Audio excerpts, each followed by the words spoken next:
Dumplings of all types are so popular now, and you can buy them pre-frozen and ready-made, but we're gonna make fresh gyozas today. But the good news is you can buy frozen dumpling wrappers. And these ones are specifically thin for gyozas. Defrost them just the night before in the fridge, and they turn out perfectly. First up, our veg. So we need some white cabbage. I'm just going to roughly chop them and add them to a blender. Some onion, so you don't need to chop them too finely. A little bit of ginger. So just a little piece of ginger will do. And then a small carrot. Big chunks are fine. And lastly, some scallion. We're just gonna blitz and pulse it for a few seconds. You don't want it to be too fine because you still want a little bit of texture in your gyozas.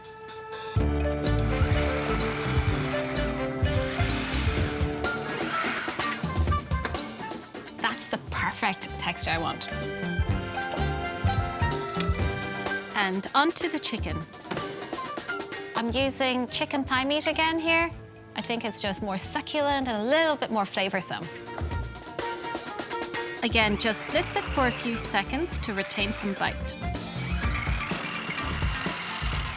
Okay, the texture is perfect. Ready to add into our vegetables. Now it's time to marinate our mixture. So into this, some light soy, 2 tablespoons. Then a little bit of sesame oil to give it a little bit of nuttiness. Mirin is a sweet Japanese cooking rice wine, and we're gonna add in a tablespoon. Mushroom powder. It adds a little bit of umami flavor to your mixture, a bit of complexity. Then some sugar, a pinch of salt, and some cornstarch as well. So this just helps to bind the mixture together. This mixture is a great way to hide little veggies into your dumplings. Sometimes I add a little bit of shiitake mushroom as well. See how easy this is. And our filling is done. It's time to start wrapping the gyozas. Into your left hand, you're just gonna grab a gyoza wrapper, and then we're gonna put a little bit of filling into it. It's important not to overfill it. So I'm gonna put a little bit on there, about a teaspoon. And then I'm going to rub the edges of the wrapper with some water. Secure the top of it, give it a little pinch at the top. And then I'm gonna use my right hand to make some nice little crimps. And because we're making gyozas, which are going to be steam pan fried, I'm kind of creating a little base for it. So it's just simpler to pan fry them if you have a little base like this. I make these with my kids all the time. They love getting stuck in, and everybody kind of has their own crimping style. So it's quite fun trying to find which dumpling was made by who. I mean, really, you can make it any way you want, as long as the filling doesn't come out. I often make these ahead of time, freeze them, and then cook them from frozen. So quick and easy. We're ready to steam pan fry them. Add a bit of oil into the pan. I'm gonna heat it up. And in they go. So I'm just gonna pan fry it for about 2 minutes. Basically, you really just want to see that the base of it has browned a little. So I remember visiting Japan when I was about 16 years old with my mom and my auntie. And we went to this really nice local restaurant where they were making fresh gyozas. They had this gorgeous crispy base and were just so juicy. And I remember Mom saying that, yes, the fresh ones are just so different. They are so much tastier and fresher when they're just handmade.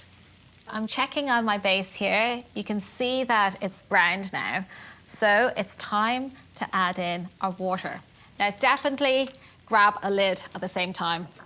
A little bit of water to about 1/3 of the height of the dumpling and let that steam work its magic to cook the dumplings. Between 4 and 5 minutes until the filling is cooked. So I'm just going to check on the gyozas. You can see that there's just a little bit more liquid left, and that's when you need to take off the lid and let the last bit of water evaporate. Okay, I'm happy with these. They have a lovely golden crispy base on them. I'm just going to set them on a plate.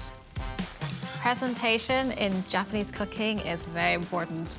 So I'm setting these in a lovely round shape here. Now it's time to make a quick dipping sauce. Light soy, 2 tablespoons.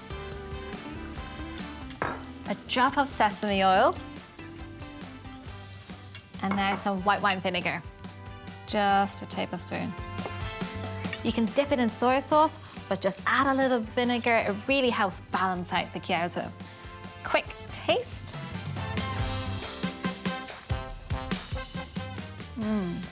These are so good. They have a lovely crispy base, juicy filling. These little parcels are just packed full of flavor. But be careful, you could end up eating tons of them.